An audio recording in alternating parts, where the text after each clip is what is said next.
بسم اللہ الرحمن الرحیم رب اشرح لی صدری ویسر لی امری واحلل عقدۃ من لسانی یفقہوا قولی۔ اے رب میرے سینے کو کھول دے، میرے کام کو آسان فرما، میری زبان کی لکنت ہٹا دے تاکہ لوگ میری بات سمجھ سکیں۔ ایک واقعہ یاد آ گیا، میں دبئی میں ایک کمپنی میں جہاز پہ میرا آفس تھا، تو ایک دن میں صبح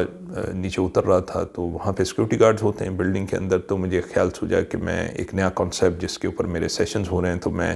اس سیکورٹی گارڈ سے بھی بات کرتا ہوں، ٹیسٹ کرتا ہوں۔ تو میں اس کے پاس گیا اور میں نے اس سے سوال کیا، میں نے کہا کہ میں آپ سے چند ایک چیزیں پوچھنا چاہتا ہوں، اور میں جیسے آپ کا جی چاہے آپ مجھے جواب دے دیجیے گا۔ تو اس نے کہا جناب آپ پوچھیے، میں حاضر ہوں۔ تو میں نے کہا کہ مجھے ایک بات بتائیے، آپ کی ملازمت، آپ کو یہاں پہ کتنی تنخواہ ملتی ہے؟ تو اس نے کہا کہ جناب یہی مجھے 1200-1500 درہم جو ہے وہ یہاں پہ دبئی میں جو ہے سیکورٹی کے جاب کی مجھے یہ قیمت ملتی ہے۔ تو میں نے اس سے کہا کہ اچھا یار مجھے ایک بات بتاؤ کہ اگر میں آپ کو کہوں کہ آپ کے پاس 24 آورز ہیں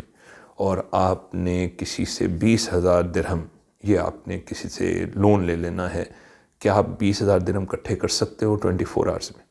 اچھا جیسے میں نے کہا تو وہ کہا لگا کے ہنسا، اس نے کہا کہ جناب آپ عجیب سی بات کرتے ہیں، آمدن میری اتنی مختصر سی ہے، اور اس شہر میں بھی ابھی میں نیا ہوں، میں بہت سارے لوگوں کو جانتا بھی نہیں ہوں، اور یہاں تو کوئی لوگ جو ہیں وہ ایک دوسرے کا ایک درہم کا بھروسہ نہیں کریں گے، تو کون ہے جو مجھے 20,000 درہم دے گا؟ تو میں نے کہا کہ نہیں، پھر بھی اگر تم غور کرو، کوشش کرو، اپنے آپ کو ذرا اس بارے میں سوچو کہ تم کس طرح اس کو اچیو کر سکتے ہو، اس گول کو کیسے اچیو کر سکتے ہو۔ انہوں نے کہا نہیں جناب اس میں تو کوئی سوچنے والی بات ہی نہیں ہے، اور میں تو نہیں سمجھتا کہ ایسی کوئی چیز ہو سکتی ہے۔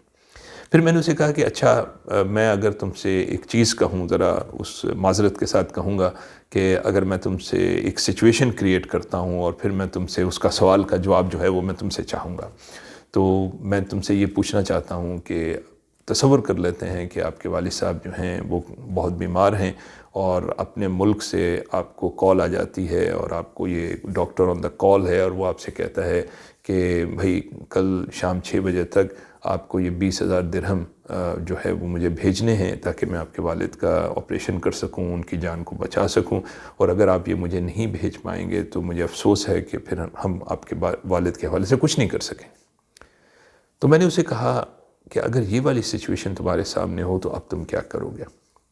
اچھا جب میں اس سے یہ بات کر رہا تھا تو میں نے واضح طور پہ دیکھا کہ اس کے چہرے کے تاثرات بدلنے شروع ہو گئے، اس کی کیفیات بدلنی شروع ہو گئی۔ یہ بہت بڑا ایموشنل معاملہ بھی تھا، صرف اس تصور نے اس کو جذباتی کر دیا، اور اسی سوچ میں اس نے مجھے بلا ایک دم برجستہ مجھے کہا کہ جناب میں اس کو کل شام تک میں 20,000 درہم اکٹھے کر لوں گا۔ اچھا جب اس نے یہ بات کہی تو میں نے اس سے سوال کیا، میں نے کہا یار ابھی تو چند سیکنڈ پہلے تم کہہ رہے تھے کہ یہ تو قابل حصول ہے ہی نہیں، کیسے میں اس کو حاصل کروں گا؟ اب ایسی کیا چیز ہوئی جس کی وجہ سے تم کہتے ہو کہ جناب میں اس کو 20,000 درہم اکٹھے کر لوں گا؟ تو اس نے کہا کہ بات یہ ہے کہ جب آپ مجھ سے پہلے ذکر کر رہے تھے اس حوالے سے کہ جناب میں 20,000 درہم اکٹھے کروں، تو میرے سامنے کوئی بہت بڑا ایسا ریزن نہیں تھا اس کا، اور مجھے لگ رہا تھا کہ میں یہ چیزیں ناقابل حصول ہیں تو مجھے اس کے لیے کوئی کوشش کرنے کا کوئی جواز بھی نہیں ہے، جو چیز حاصل ہی نہیں ہو سکتی۔ لیکن جب آپ نے دوسری دفعہ اس بات کو اس انداز میں پیش کیا تو میرے لیے جو سب سے اہم بات سامنے آئی وہ مجھے اپنے والد کی زندگی نظر آئی، اور اس کے لیے جو قیمت مجھے دینی تھی وہ یہ 20,000 درہم کو اکٹھا کرنا تھا۔ تو مجھے یہ لگا کہ اب اس لمحے سے آن ورڈ مجھے جو انسان ملے گا میں اس سے اس بات کو درخواست کروں گا، اگر وہ مجھے دھتکار دیتا ہے، ہٹا دیتا ہے، تو میں اس بات کی بالکل پرواہ نہیں کروں گا، میں کسی دوسرے شخص تک جاؤں گا، تیسرے شخص تک جاؤں گا۔ اگر مجھے آج کے دن ہر انسان کے دروازے کو بھی کھٹکھٹانا پڑا تو میں ہر ایک کے دروازے پر جا کے اس سوال کو کروں گا ٹل دا ٹائم کہ میں اپنے اس مقصد کو حاصل نہ کر لوں۔ دوستو یہ ایک سچا واقعہ تھا، اور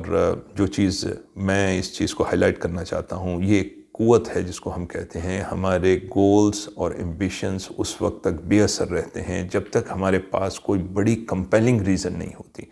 یہ وہ بڑی ایک کمپیلنگ ریزن ہے جو ہمیں ڈرائیو کرتی ہے۔ تو آپ زندگی میں جو چیمپئنز مائنڈ سیٹ کے ساتھ زندگی گزارنے والے لوگ ہیں، ہمیشہ ان کے پاس اپنی کسی بھی مقصد کے لیے، بزنس کے لیے، جاب کے لیے، زندگی میں کچھ کرنے کے لیے، تعلیم حاصل کرنے کے لیے کوئی بڑے کمپیلنگ ریزنز ہوتے ہیں۔